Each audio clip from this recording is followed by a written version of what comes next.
What if I told you that every time you walk into an IKEA store, you're actually entering an elaborate psychological experiment? A maze designed not just to sell furniture, but to manipulate your very perception of value and desire. This is the story of how a dyslexic farm boy built a $50 billion empire by mastering the science of consumer behavior. But our story doesn't begin in a boardroom or a psychology lab. It begins with a gunshot on a remote Swedish farm in 1894. A German aristocrat named Achim Kamprad, having fallen in love with a woman beneath his social class, fled to Sweden to start a new life. With his last penny, he bought a 450-acre farm, but when the local bank refused him a crucial loan, despair overcame him. In a moment of darkness, Achim took his own life, leaving behind a pregnant widow and 3 young children in a foreign land. His widow, Franziska, barely spoke Swedish. She had no friends, no connections, and 3 mouths to feed. Yet through sheer force of will, she transformed their struggling farm into a success. Her triumph over tragedy would inspire her grandson, Ingvar Kamprad, to become one of history's most innovative entrepreneurs. At just 6 years old, Ingvar showed the first sparks of his business genius.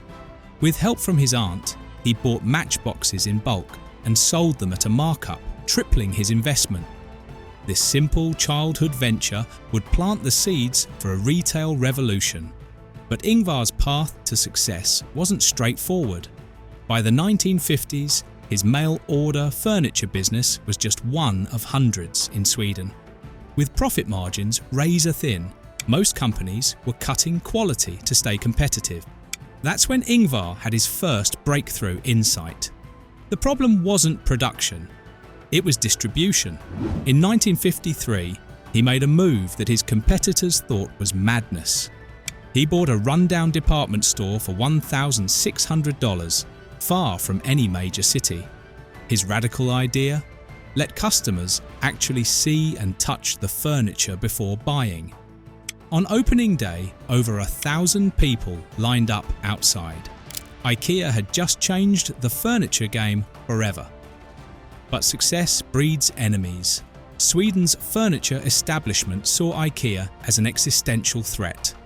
They launched a nationwide boycott, warning suppliers. If you sell to IKEA, we will no longer buy from you. Almost overnight, IKEA's supply chain crumbled. Most companies would have folded. Instead, Ingvar looked east. He found manufacturers in Poland, completely beyond the reach of his Swedish competitors. The boycott that was meant to destroy IKEA only made it stronger. Then came the accidental innovation that would revolutionize the entire industry. One day, an employee struggling to fit a table into his car asked a simple question: "Why not take off the legs?" This offhand comment birthed flat-pack furniture, IKEA's secret weapon. Not only did it slash shipping costs, but it created what psychologists now call the IKEA effect. Research shows that people value products more when they've helped create them. By having customers assemble their own furniture, IKEA had stumbled upon a powerful psychological trick that would help build unprecedented customer loyalty. But Ingvar's masterpiece was yet to come. Every IKEA store today is a carefully crafted labyrinth designed to exploit human psychology at every turn.